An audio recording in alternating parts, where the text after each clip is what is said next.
मैं AB classes Sultanpur में आपका हार्दिक स्वागत करता हूं। इससे पहले जो है हमारी चर्चा यूज ऑफ मेनी और मच पर हुई थी, जिसमें प्रोनाउन क्लासेस में जो है हमारी चर्चा यूज ऑफ मेनी और मच पर हुई थी, जिसमें हमने जो है जनरली बात किया था कि अगर कहीं पर भी मेनी वर्ड आ जाए तो उसके साथ हम प्लूरल, काउंटेबल नाउन का यूज करते हैं। लेकिन अगर वहीं पे हमारे साथ मच आ जाए तो उसके साथ हम जनरली जो है अनकाउंटेबल नाउन का प्रयोग करते हैं। इन दोनों ही चीज़ों पे हमारी चर्चा हुई थी। साथ में हमने ये भी बताया था कि काउंटेबल अनकाउंटेबल में हमने थोड़ा सा डिफरेंस भी बताया था।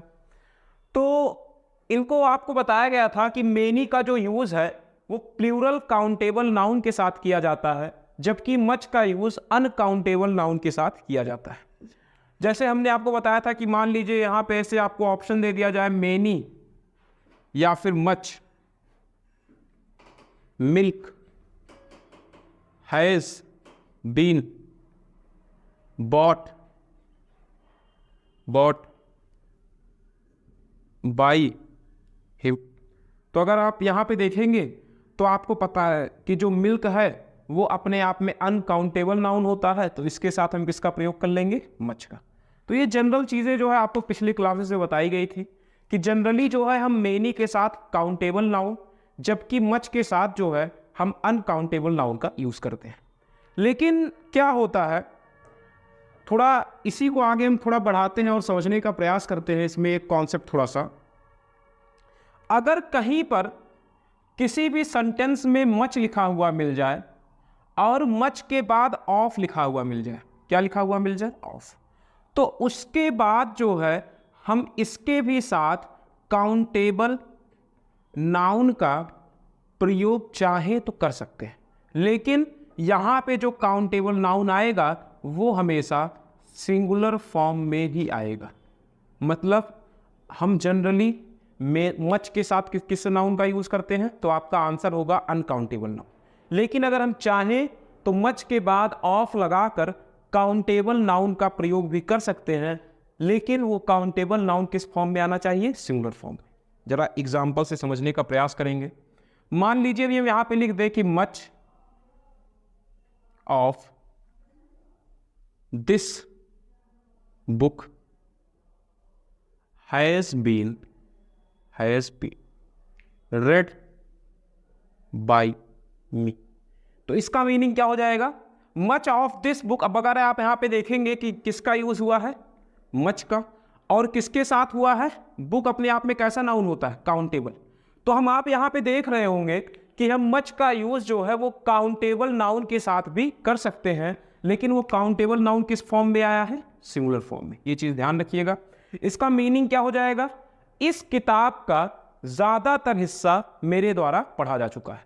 तो अगर हम मच के साथ ऑफ लगाते हैं और उसके साथ काउंटेबल नाउन का यूज करते हैं, तो इसका मीनिंग हो जाता है यहां पे जो काउंटेबल नाउन लिखे हैं उसका ज्यादातर हिस्सा।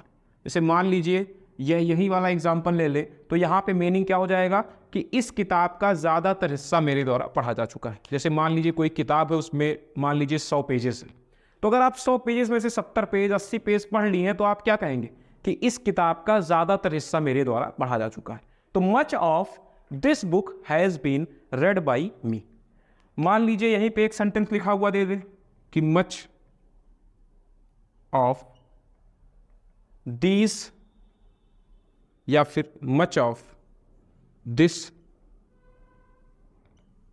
City has been seen by me. तो अगर आप यहां पे भी देखेंगे तो यहां पे भी सिटी अपने आप में कैसा नाउन होता है? काउंटेबल। हम शहरों को गिन सकते हैं, लेकिन काउंटेबल होने के बावजूद हमने इसका प्रयोग किसके साथ किया? मच के साथ, और बीच में क्या लगा दिया? ऑफ। तो इसका भी मीनिंग क्या हो जाएगा कि इस शहर का ज्यादातर हिस्सा मेरे द्वारा देखा जा चुका है या फिर मेरे द्वारा घूमा जा चुका है। जैसे मान लीजिए कोई शहर है, उसका आप ज़्यादातर हिस्सा घूम लिए हैं, तो आप क्या बोलेंगे कि much of this city has been seen by me. तो ये चीज़ थोड़ा सा ध्यान रखिएगा कि जनरली मच के साथ जो है अनकाउंटेबल नाउन आता है, लेकिन अगर हम मच के साथ ऑफ लगाते हैं तो उसके साथ हम सिंगुलर काउंटेबल नाउन का भी यूज कर सकते हैं। लेकिन ये चीज ध्यान रखिएगा कि मच के साथ जो काउंटेबल नाउन आएगा वो हमेशा ही सिंगुलर फॉर्म में आएगा। अभी यहीं पे मान लीजिए हम ये आपको लिखा हुआ दे दे कि मान लीजिए यहीं पे लिखा हुआ दे दे कि much of these books have been read by me। तो अगर आप यहां पे देखेंगे कि much of these books have been read by me, तो यहां पे ये सेंटेंस में हमने यहां पे जो नाउन यूज किया है ये काउंटेबल तो है, लेकिन किस फॉर्म में आ गया, प्लूरल। और प्लूरल के साथ हम कभी भी मच का यूज नहीं करते हैं। अगर हमें मच का यूज काउंटेबल नाउन के साथ करना है तो उसे हम सिंगुलर फॉर्म में लिखेंगे, ना कि प्लूरल फॉर्म में। तो इसे सही करने का तरीका क्या है कि आप चाहें तो दीज बुक्स के स्थान पे क्या लिखेंगे, इसका सिंगुलर क्या बनाएंगे, दिस बुक। क्या बना लेंगे, दिस बुक। अब जरा ध्यान दीजिएगा, अगर बात ये आई कि इस टाइप से वो क्वेश्चन दे ही दे रहा है और यहां पे क्या दे रहा है, प्लूरल काउंटेबल नाउन। क्या दे रहा है, प्लूरल काउंटेबल नाउन। तो आपको पीछे बताया गया है कि अगर कहीं पर भी प्लूरल काउंटेबल नाउन आ जाए तो वहां पर आपको एक डिटरमाइनर बताया गया है मेनी। तो वहां पर हम मेनी का जो है वो यूज जो है कर सकते हैं। उन सेंटेंसेस में जो है हम मेनी का प्रयोग या फिर मेनी का यूज कर सकते हैं। तो जैसे मान लीजिए यही वाला जो सेंटेंस था, अगर यहाँ पे वो प्लूरल काउंटेबल नाउन यूज ही कर रहा है, अर्थात सिंगुलर काउंटेबल नाउन नहीं यूज कर रहा है, तो आप कुछ ना करिए, यहाँ पे मच को हटा के क्या लगा दीजिए, मेनी लगा दीजिए। तो हो जाएगा many of these books have been read by me. इसका मीनिंग क्या हो जाएगा कि कहीं पे कई सारी किताबें, 8-10 किताबें रखी हुई हैं, उनमें से आप क्या कह रहे हो, इन किताबों में से कई किताबें मेरे द्वारा पढ़ी जा चुकी हैं। तो अगर हम यहाँ पे स्ट्रक्चर बनाना चाहें कि अगर मच के बाद ऑफ लिखा हुआ मिलेगा तब तो हम सिंगुलर काउंटेबल नाउन का यूज करेंगे, लेकिन अगर यहीं पे आपको ऑफ लिखा हुआ मिले और ऑफ के बाद आपको प्लूरल काउंटेबल नाउन लिखा हुआ मिल जाए तो वहां पर हम ऑफ से पहले मेनी का प्रयोग करेंगे। तो वहां पे हम किसका प्रयोग करेंगे, ऑफ से पहले मेनी का। इसका मीनिंग क्या हो जाता है कि दीज बुक्स, इन किताबों में से कई किताबें मेरे द्वारा पढ़ी जा चुकी हैं। तो आपको ये चीज ध्यान रखना है कि मच के बाद अगर ऑफ आता है तो हम वहां पे सिंगुलर काउंटेबल नाउन का प्रयोग करेंगे, और अगर मेनी के बाद ऑफ आता है तो वहां पर हम प्लूरल काउंटेबल नाउन का यूज करेंगे। ये चीज थोड़ा सा ध्यान रखिएगा। अगर मान लीजिए यहीं पे हम एक सेंटेंस आपको ये लिखा हुआ दे दे, इस आधार पे हमने आपको क्या बताया कि मच के बाद अगर ऑफ लगेगा तो सिंगुलर काउंटेबल नाउन, और अगर मेनी के बाद ऑफ लगेगा तो वहां पर हम प्लूरल काउंटेबल नाउन का यूज करेंगे। इन दोनों कॉन्सेप्ट्स को थोड़ा सा याद रखिएगा। अब अगर मान लीजिए हम आपको यहां पे एक सेंटेंस लिखा हुआ दे दें कि ब्लैंक दे दें, of this novel tells about the politics, tells about the politics of USA। मान लीजिए कोई नॉवेल है, आप क्या कह रहे हैं, यह नॉवेल जो है यूएसए के पॉलिटिक्स के बारे में बताती है। और इस ब्लैंक को भरने के लिए हम आपको जो है 4 ऑप्शन दे दें। इसमें जो है सबसे पहला ऑप्शन आपको दे दिया जाए मेनी, दूसरा वाला ऑप्शन आपको दे दिया जाए मच, तीसरा ऑप्शन आपको दे दिया जाए मान लीजिए कुछ भी मोर दे दिया जाए, और चौथा वाला आपको ऑप्शन दे दिया जाए नन ऑफ द अबव। तो अगर आप यहां पे देखेंगे तो सबसे पहले क्या लगाया है, ऑफ। ऑफ के बाद क्या लिख रहा है, दिस नॉवेल। तो दिस नॉवेल अपने आप में कैसा वर्ड है, सिंगुलर। तो जैसे ही आपने यहाँ पे सिंगुलर देखा तो मेनी को भी हटा देंगे, मोर को भी हटा देंगे, वहां पे हम किसका प्रयोग करेंगे, मच का। तो क्या हो जाएगा, much of this novel tells about the politics of USA. इस उपन्यास का ज्यादातर हिस्सा यूएसए की पॉलिटिक्स के बारे में बताता है। पॉलिटिक्स का मतलब होता है राजनीति। तो यहां पे आपको थोड़ा ध्यान देना है कि अगर यहां पे ये काउंटेबल नाउन सिंगुलर फॉर्म में आया तो हमने किसका यूज किया, मच का। लेकिन अभी हम बस यहां पे इतना करते कि इस दिस नॉवेल को या फिर इस सेंटेंस को ऐसे लिख लेते कि यहाँ पे मान लीजिए ब्लैंक लगा देते और ऐसे लिख देते ऑफ दिस नॉवेल का हम प्लूरल बना देते these novels tell about the politics of USA. तो जैसे ही ये सेंटेंस बना तो आप देखेंगे यहाँ पे ऑफ दीज नॉवेल्स हो गया, और अगर ये वर्ड प्लूरल आ गया तो अब आपको पता है प्लूरल के साथ हम किसका यूज करते हैं, मेनी। तो ये चीज थोड़ा सा ध्यान रखिएगा कि अगर ऑफ के बाद लिखा गया काउंटेबल नाउन सिंगुलर फॉर्म में है तो हम मच का यूज करेंगे और उसका मीनिंग होता है इस चीज का ज्यादातर हिस्सा। और अगर ऑफ के बाद लिखा गया काउंटेबल नाउन प्लूरल फॉर्म में है तो वहां पे मेनी का यूज करेंगे, और अगर ऑफ के बाद लिखा गया काउंटेबल नाउन सिंगुलर फॉर्म में है तो वहां पर हम मच का यूज करेंगे। इन बातों को थोड़ा सा ध्यान रखिएगा कि अगर मान लीजिए आपको कहीं पर भी ऑफ लिखा हुआ मिले, ऑफ के बाद लिखा गया नाउन आपका सिंगुलर फॉर्म में है तब तो हम मच का यूज करेंगे, और अगर वही नाउन आपका प्लूरल फॉर्म में है तो उस केस में हम वहां पर मेनी का प्रयोग करेंगे। इन बातों को थोड़ा सा ध्यान रखिएगा। इसी के साथ जो है हमने पहले जो है जनरल चीज़ों पे चर्चा की कि जनरली अगर कहीं पे काउंटेबल नाउन आ जाए तो मेनी का, जनरली कहीं पर अनकाउंटेबल नाउन आ जाए तो मच का। उसके बाद हमने आपको एक केस ये बताया कि हम चाहें तो काउंटेबल नाउन के साथ मच का प्रयोग कर सकते हैं, लेकिन उस काउंटेबल नाउन को सिंगुलर फॉर्म में लिखेंगे और उससे पहले हम प्रीपोजिशन ऑफ का प्रयोग करेंगे। ठीक है, और इस चीज को थोड़ा सा ध्यान रखिएगा कि हम चाहें तो काउंटेबल नाउन के साथ भी प्रीपोजिशन ऑफ लगाकर डिटरमाइनर या फिर प्रोनाउन मच का यूज किया जाता है। यह आपको पहले ही बताया गया है कि चाहे मेनी की चर्चा हो अथवा मच की चर्चा हो, दोनों का ही जो है डुअल पार्ट ऑफ स्पीच होता है, दोनों ही डिटरमाइनर की तरह भी काम करते हैं और प्रोनाउन की तरह भी। इन बातों पे जो है पहले की क्लासेस में चर्चा हुई थी। इसके बाद जो आपका मेनी और मच के बाद जो आपका इसी में अगला डिटरमाइनर आता है वो आता है use of few, a few, use of few और ए फ्यू। थोड़ा इन्हें समझते हैं। अभी इसमें एक कॉन्सेप्ट और होता है द फ्यू का, उसे हम थोड़ा आगे समझें। इसमें जो अगला वर्ड आता है वो आता है फ्यू या फिर ए फ्यू, तो थोड़ा इसे भी समझते हैं। पहली बात तो ये याद रखिएगा कि फ्यू का मीनिंग होता है कोई चीज हो वो चीज ना के बराबर, ना के बराबर, और ए फ्यू का मीनिंग होता है नंबर में या फिर काउंटिंग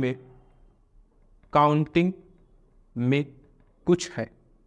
मतलब फ्यू का यूज होता है, फ्यू की हिंदी क्या होती है, ना के बराबर। से बोलते हो ना मेरे पास ना के बराबर किताबें हैं, मेरे पास ना के बराबर पैसे हैं, तो यहां पे हम वहां पर किसका यूज करेंगे, फ्यू का। अगर तुम्हारे पास काउंटिंग में कुछ है, 2 किताबें, 4 किताबें, 10 किताबें हैं, तो वहां पे आप किसका यूज करेंगे, ए फ्यू का। और दूसरी चीज याद रखिएगा कि इन दोनों ही वर्ड्स का इस्तेमाल हमेशा प्लूरल काउंटेबल नाउन के साथ किया जाता है। यह चीज अपने दिमाग में याद रखिएगा। मतलब चाहे फ्यू आए या फिर ए फ्यू आए, इन दोनों का ही यूज हमेशा काउंटेबल नाउन के साथ करेंगे, केवल और केवल काउंटेबल नाउन के साथ करेंगे। और वो काउंटेबल नाउन किस फॉर्म में आना चाहिए, प्लूरल फॉर्म में आना चाहिए। और दूसरी चीज, इन सबके मीनिंग पर भी थोड़ा ध्यान देंगे कि फ्यू का मीनिंग होता है ना के बराबर और ए फ्यू का मतलब होता है काउंटिंग में कुछ। फ्यू का मीनिंग जो है वो ना के बराबर होता है, इसीलिए इसका यूज जनरली जो है निगेटिव सेंटेंसेस में किया जाता है। निगेटिव सेंटेंसेस मतलब जैसे मान लीजिए हम कह रहे हैं कि थोड़ा एग्जांपल्स मान लीजिए समझते हैं। जैसे पहली बात तो ये याद रखिए कि फ्यू और ए फ्यू का यूज कहां करेंगे, काउंटेबल नाउन, वो भी किस फॉर्म में, प्लूरल फॉर्म में। जैसे मान लीजिए हम यहां पे आपको ये लिख के दे दें कि Ram tells me that, Ram मुझे बताता है कि ही हैज फ्यू मिल्क। अब अगर आप इस सेंटेंस को देखेंगे तो इस सेंटेंस में आप देखेंगे Ram tells me that he has, हमने यहां पे क्या यूज किया है, मिल्क। मिल्क कैसा वर्ड होता है, अनकाउंटेबल नाउन। अगर मिल्क अपने आप में अनकाउंटेबल नाउन होता है तो क्या इसके साथ फ्यू का यूज कर सकते हैं? तो आपका आंसर होगा सर आपने लिखाया है कि फ्यू या फिर ए फ्यू का यूज हमेशा प्लूरल काउंटेबल नाउन का यूज के साथ किया जाता है, तो यहां पे फ्यू का प्रयोग मिल्क के साथ अर्थात अनकाउंटेबल नाउन के साथ नहीं करेंगे। तो ये सेंटेंस अपने आप में क्या हो जाएगा, गलत।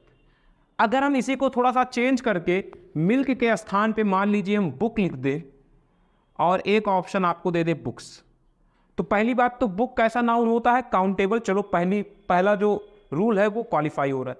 लेकिन आप देखेंगे कि यहाँ पे फ्यू के साथ हमने लिखाया है कि जो काउंटेबल नाउन आएगा वो हमेशा प्लूरल फॉर्म में आएगा।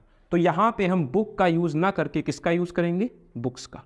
I have, Ram tells me that he has few books. Ram मुझसे बताता है कि उसके पास ना के बराबर किताबें हैं।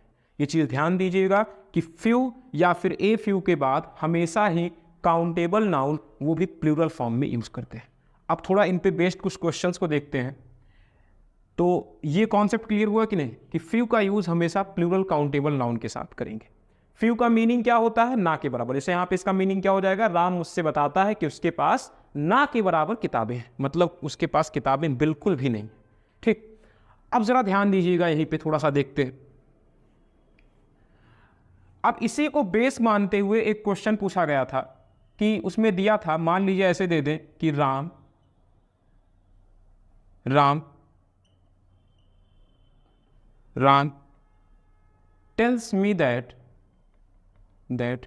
He can not give me any book, he cannot give me any book as he has few या फिर a few books।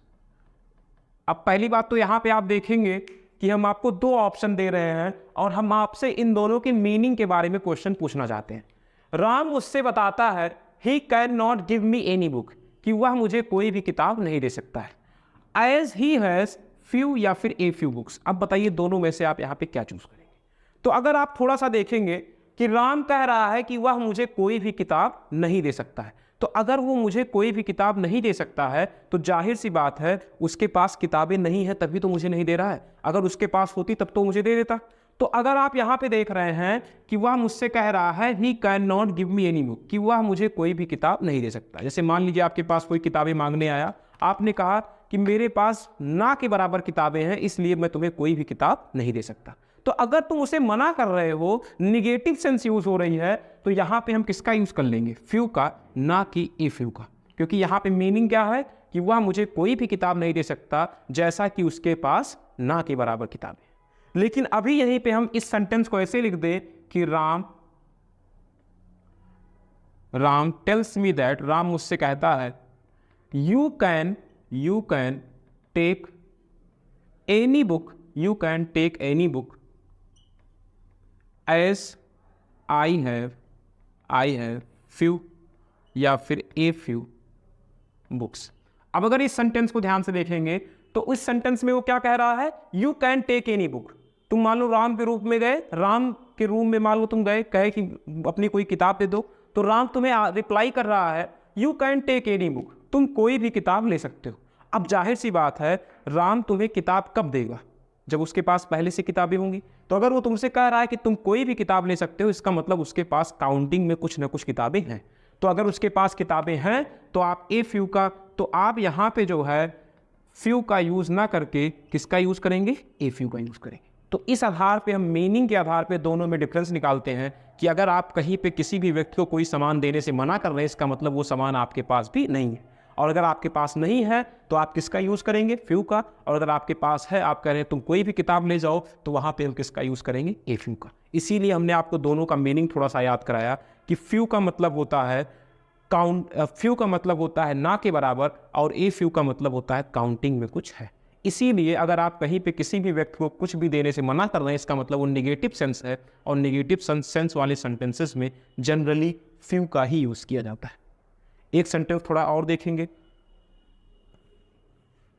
एक सेंटेंस मान लीजिए हम यहां पे ये लिख दे कि ये सेंटेंस पूछा गया है 2017 में। इसमें क्वेश्चन पूछा था कि as I am new in the town, जैसा कि मैं इस बस्ती में क्या हूं, नया हूं।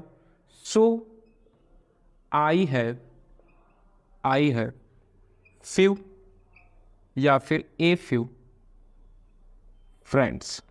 आपको ये पता है कि चाहे फ्यू आए चाहे ए फ्यू आए, काउंटेबल नाउन हमेशा किस फॉर्म में रहेगा? प्लूरल फॉर्म में। अब अगर आप किसी से ये कह रहे हैं as I am new in the town, जैसा कि मैं इस बस्ती में नया हूं, सो आई हैव फ्यू या फिर ए फ्यू फ्रेंड्स। अगर तुम किसी बस्ती में नए हैं, अगर आप वहां पे जाके पहली बार रह रहे हैं, तो जाहिर सी बात है आपके दोस्तों की संख्या बहुत कम होगी, ना के बराबर होगी। इसीलिए यहां पर भी ए फ्यू का यूज ना करके किसका यूज करेंगे? फ्यू का। किसका यूज कर लेंगे? फ्यू का। तो ये चीज थोड़ा सा ध्यान रखिएगा कि मीनिंग के हिसाब से फ्यू और ए फ्यू का यूज करेंगे। आप देख रहे हैं कि अगर आप टाउन में नए हैं तो तुम्हारे क्या होंगे? ना के बराबर दोस्त होंगे, इसीलिए यहां पे हम क्या लगा देंगे? फ्यू लगा देंगे। अभी यहीं पे एक क्वेश्चन आपको और दे दिया जाए कि most of the people know Akbar, कि ज्यादातर लोग अकबर को जानते हैं, बट फ्यू या फिर a few of them know his real name. इसमें क्या मीनिंग हो गया? कि ज्यादातर लोग अकबर को जानते हैं, लेकिन उनमें से ना के बराबर लोग या फिर कुछ लोग उसके वास्तविक नाम को जानते हैं। अगर आप यहां पे बट वर्ड यूज कर रहे हैं तो बट वर्ड अपने आप में क्या बताता है? ये दो अलग अलग या फिर एडवर्जेटिव सेंटेंसेस को जोड़ने का काम करता है। तो आप यहां पे क्या कह रहे हैं कि ज्यादातर लोग जो है अकबर को जानते हैं। आप सीधा सीधा क्या बोलते हैं कि ज्यादातर लोग तो उसे जानते हैं, लेकिन ना के बराबर लोग उसका वास्तविक नाम जानते हैं। तो वैसे ही इस वाला भी सेंटेंस है कि ज्यादातर लोग जो है अकबर को जानते हैं, लेकिन ना के बराबर लोग, अर्थात few of them know his real name, उनके वास्तविक नाम को जानते हैं, और ना के बराबर लोग उनके वास्तविक नाम को जानते हैं।